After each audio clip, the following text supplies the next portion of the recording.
have a very good topic. We're talking about Fender and its initiative to send cease and desist letters to competitors. How the guitar community has handled that sequence of events. I love Fender products. I have not been glazing them over the internet because I don't believe in glazing over companies or corporations. The reason that you see a lot of people defending them and jumping into the trenches is because there's a lot of people, especially in YouTube, who are looking for maybe sponsorships, maybe they don't want to burn bridges, and I understand that plainly because I wouldn't want to burn a bridge either.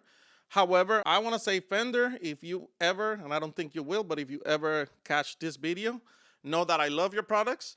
It's just that if you want somebody to do a good review of your product, how about you put a good product out there, present a value proposition, and I'm a good salesman. I'll sell the value of your services, so you won't have to worry about me. But till that moment comes that I'm actually getting paid or representing somebody, I'm just gonna speak my mind. And even after that happens, I'm still gonna speak my mind because I've got to be honest to the people that are listening to me. Getting Fender advertisements like crazy. Might buy a Silver Sky just because. Hey, you do. I'm just saying. If you're gonna buy a Silver Sky, I tag some instruments in the videos. I get like a small commission, not much, but yeah, everything helps. I mean, if you want to, it doesn't cost you anything. Fender went mainstream because a lot of people made a big fuss about it. YouTubers that have more information, big channels, and they actually reach the mainstream news. This is from the Wall Street Journal. It says the brewing fight over the world's most popular electric guitar. Fender has told the guitar builders to stop making instruments that resemble its famous Stratocaster. And there's a picture of Jimi Hendrix, probably the most famous, not only guitarist, but Stratocaster player. So they even mentioned Philip McKnight over here. Fender Instruments is trying to stop the claim and control the iconic shape. The targets range from boutique builder in California to well-known brands including PRS. A couple of YouTube videos saying like, oh, Fender actually, it's setting the bar straight and they're telling people how it is. They're not really trying to cancel the Stratocaster like builders. They're just going for especially counterfeit. I started getting things like this, like Fender claims social media has led to a lot of misunderstandings about the nature, about the scope of their cease and desist blitz. I mean, so Fender's saying it's a misunderstanding. In this article by Guitar World, it's talking about two big YouTubers. Pretty sure you've seen them. Right? That they want to disassociate from Fender. I spoke against this because I was and I'm still am. I believe you should, do with your money what you will. I mean, if you always wanted a Fender with a certain color, in a center way, I mean, why not buy it? But also, I did a video urging people to not boycott Fender and like buy used instead. There's probably thousands of Fender guitars in the used market. Great guitars. You could say maybe better or as good as a Fender, a new Fender, and in great condition. Like you don't really have to give the company your money if you wanted a Stratocaster. There's so many of them that it's just, you don't need to buy from them. But I wouldn't say, not even to this day, to just boycott them. After that, Fender tried to move the conversation, stating like people are misunderstanding them. The focus is on products that completely replicate the exact body design. Fender is finally speaking out on its cease and desist strategy. We reveal the company's endgame, how it plans to work with rivals, and who is really going after them. I'm going to leave on the description all of these links so you can read the articles by yourself if you want to. Fender has broken its silence, covered its ongoing cease and desist strategy, clarifying its position as it looks to enforce legal protection for the Stratocaster. It was reported that resulting the cease and desist letters called for these companies to halt production, recall production, and destroy inventory, which, in case you didn't know, it means that companies that have already this inventory, they should destroy it or just get rid of it. Not sell it. It's not allowed to sell it anymore. Not in Germany, not in I think it's United European countries.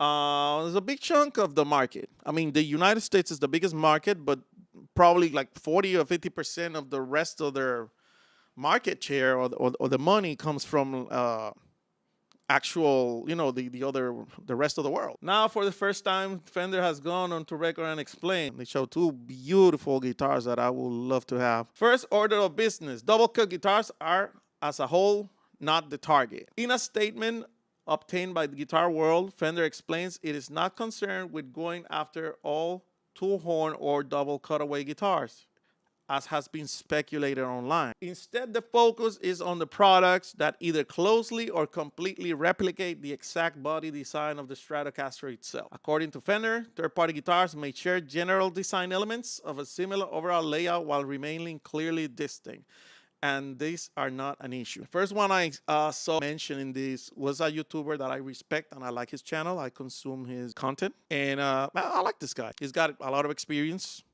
on the music business. I'm not gonna say his name because I don't want to feel like I'm throwing dirt at him. He's a small channel as well as me, and I just don't feel like he read this, and he was going all over the place saying that, oh, you see, Fender is not what people think. That's a whole different story.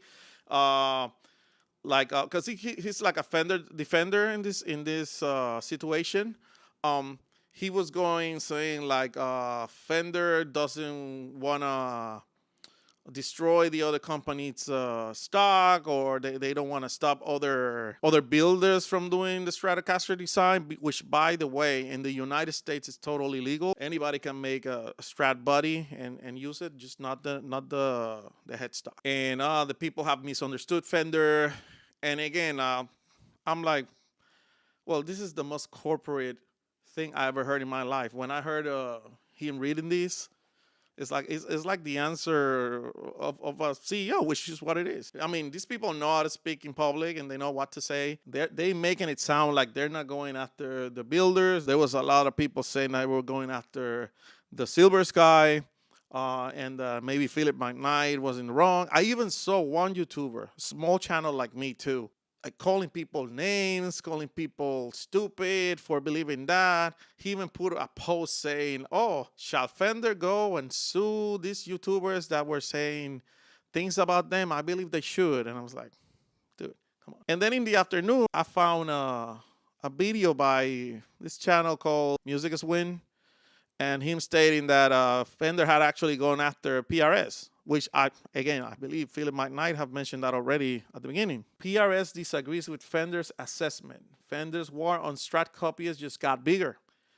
So, like I said, I saw that video from this YouTuber defending Fender, saying, yeah, Fender, woo, it's not that bad. They're just defending their brand, and I get that too. If you got a big business, you'll do things to take care of it. It's just not, maybe this is not the right way. But the same day that I saw that, like not 3 hours after, I saw this other video by Music is Win, and I went and looked for the article talking about it. And I said, whoa, that that got old fast. Like him glazing Fender and the other guy talking trash about people. It's interesting because this is the guitar that everybody was saying Fender was going after. Maybe not because of the Silver Sky American made, but the SE has sold a lot of units. Fender has issued a cease and desist to manufacturer over its design. Its Fender campaign against Stratocaster style copyists gathers momentum. PRS Guitars has confirmed it received a cease and desist letter from the iconic guitar maker.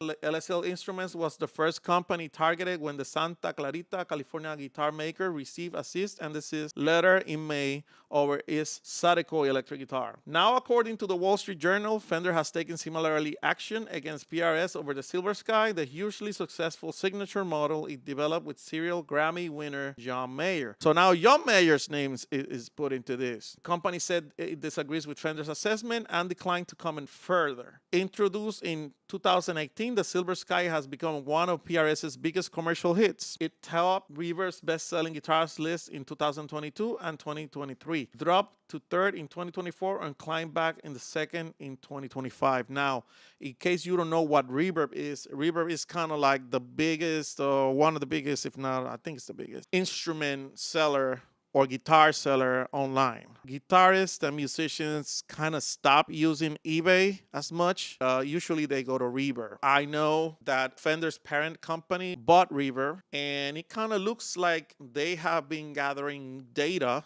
and seeing Silver Sky selling maybe better than their products. And this might have to do a lot with their cease and desist.